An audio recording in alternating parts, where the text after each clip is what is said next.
Hello, today is Thursday, September 7th, 2017. I'm Joe Schmidt with TC2, and this is Staying Connected. If you're a buyer of telecom services, you probably go to great lengths to size your service requirements correctly and to negotiate market competitive, if not market leading, rates for the services that you buy. One thing you likely don't do is spend a great deal of time assessing the impact that regulatory fees and surcharges will have on your costs because, well, first, you probably don't understand what they are, and second, you believe there's not a lot you can do to avoid paying them. As an example, AT&T recently increased one of its regulatory fees by 28%.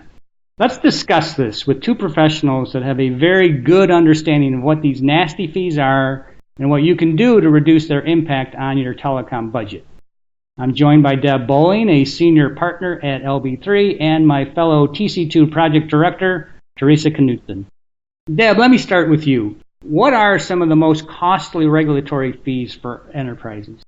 Joe, thanks for having me. And some of the most costly regulatory fees for enterprises and for individuals at home are the USF factor. The USF surcharge is the most truly characterized regulatory surcharge, and it's currently at 17.1%. That's 17.1% of all your interstate and international charges and even VoIP charges. The USF regulatory surcharge fluctuates, but it hovers somewhere between 16 and 20%, although when it started way back in 2000, it was only about 5%. So it is something that has increased significantly over time. Other regulatory charges come under different names, but they generally claim to recover specific types of costs imposed on carriers by the FCC. These costs are Telecom Relay Services costs, local number portability costs, and Theresa will speak to those later on. While the FCC imposes these costs on carriers, the carriers are not required to collect them from their customers. By contrast, there are regulatory fees, such as 911 surcharges, that the FCC does require the carriers to collect from the customers and to pay to the FCC. The carriers also impose surcharges that are simply internal cost recovery unrelated to any telecommunications regulatory obligations. These are fees such as property taxes and administrative fees. They will nevertheless claim that they are regulatory fees because taxes are regulatory obligations. Be aware, it is sort of a smoke and mirrors on that one. And these non-regulatory related fees will add another 4 to 5% to the enterprise telecom bills.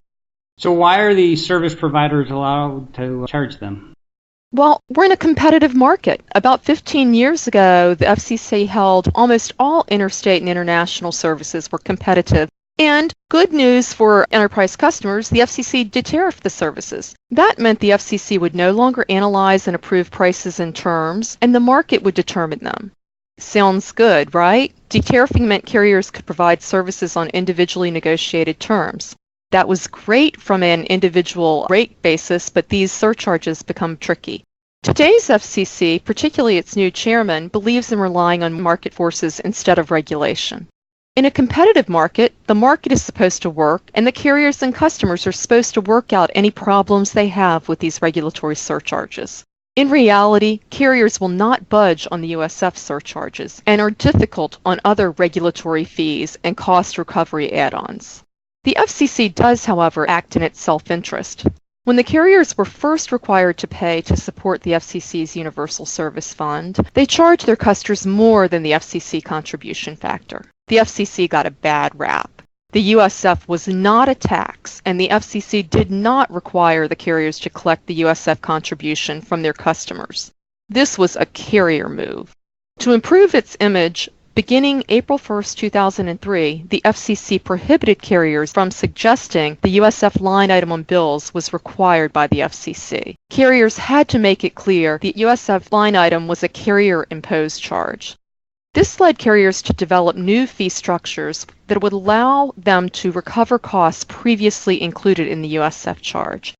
They separated the USF component from other regulatory fees and surcharges to recover their cost of complying with FCC and state regulation. The carriers continue to use this structure for regulatory-related costs and other costs. So, Theresa, let me see if I have this right. It's possible for an enterprise that they could be charged different types of surcharges for the same service from different service providers? Yes, that's correct. And not all carriers are equal, and each carrier actually has different names for essentially the same thing. At the opening, you mentioned that AT&T announced a 28% increase in one of its surcharges, and we're going to focus on that one today. That surcharge is what AT&T calls the federal regulatory fee. Verizon calls it a carrier cost recovery fee, and Level 3 calls it a cost recovery fee. So they're all the same thing, and they're basically a surcharge to help recover fees associated with providing hearing and speech impaired services. So basically the range is quite large too. So AT&T charges 5.25%, Verizon's 3.7%, and Level 3 is 4.25%. So there's quite a variability between the rates charged by the major suppliers. And underlying this, there is the TRS factor that surcharge supports is set by the FCC, and that factor is actually just under 2.3%. So the carriers are charging more than what is required by the FCC. But how they do this is in their definition, the service guide. They call it a fee associated with the recovery of TRS and local number portability administration. So their definition in the service guide gives them some wiggle room as to what they actually charge for this. They have the ability to set it themselves based on their service guide definition.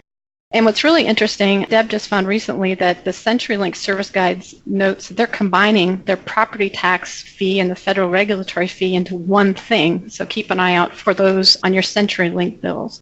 So what's really interesting as you think about this is that these fees are charged, and adding insult to injury is that the carriers actually charge USF on top of these fees. And so the carrier obligations are based on their revenues generated from telecom services, and these regulatory fees that they charge are revenue generating things. Therefore, adding pain to this, you get another 17.1% on top of these fees that they charge. So, Deb, you're the lawyer. How is this legal? Well, Teresa's characterization is correct. I mean, the surcharges that the carriers collect are revenues for purposes of calculating the USF quarterly contribution factor. The higher the carrier's revenues that are reported, that results in a lower contribution factor. And for the carriers to break even, they have to apply the USF surcharge to the other surcharges. Now, the carriers don't have to break even because they don't have to impose this charge, but that is the way they do it. Unfortunately, the formulation that the carriers use mirrors that used by the FCC to determine the contribution factor. The carrier service guides are reasonably clear that the USF applies to the other surcharges, and the FCC isn't getting a bad rep, so caveat emptor. In today's market, however, enterprises may not be able to avoid the double whammy on surcharges, but they may be able to reduce the pain with offsetting price reductions. So, Theresa, at the start of the podcast, I mentioned that most of our clients, most enterprises, they go to great lengths to properly size their service requirements, and they work really hard to negotiate competitive rates. But that really doesn't go far enough, does it? You're right. Corporate customers need to be technically savvy about the network services they're purchasing, but they also need to understand the nuances related to the carrier's definitions and rates for these different surcharges. They're not all the same, and there's a huge variability between the carriers. So when you're assessing pricing offers, for example, in an RFP, you really need to look at a TCO or total cost of ownership model that factors in these surcharge differences.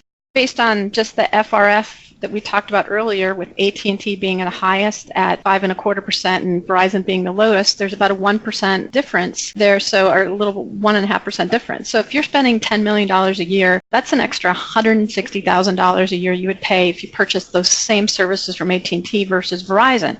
So that's one aspect to keep in mind. It is significant. I know that many of our very large customers spend multiples of $10 million a year on transport services. So understanding these nuances about the carrier surcharges is very important. And while AT&T may be higher on this one, they might be lower on another one. So you really need to look at the combination of all the different surcharges by carrier when you're assessing the cost of the bids. All right. Well, thank you, Theresa. And Deb, thank you as well. I think both of you have done a great job of highlighting why enterprises need to put a bit more focus on regulatory fees and probably start challenging their service providers. I'd also like to thank you, the audience, for listening. If you're interested in learning more about other regulatory fees and surcharges, please let us know. We can host another podcast on each of these major regulatory fees and surcharges. And as is always the case, if you'd like to discuss other issues affecting your company, please give us a call.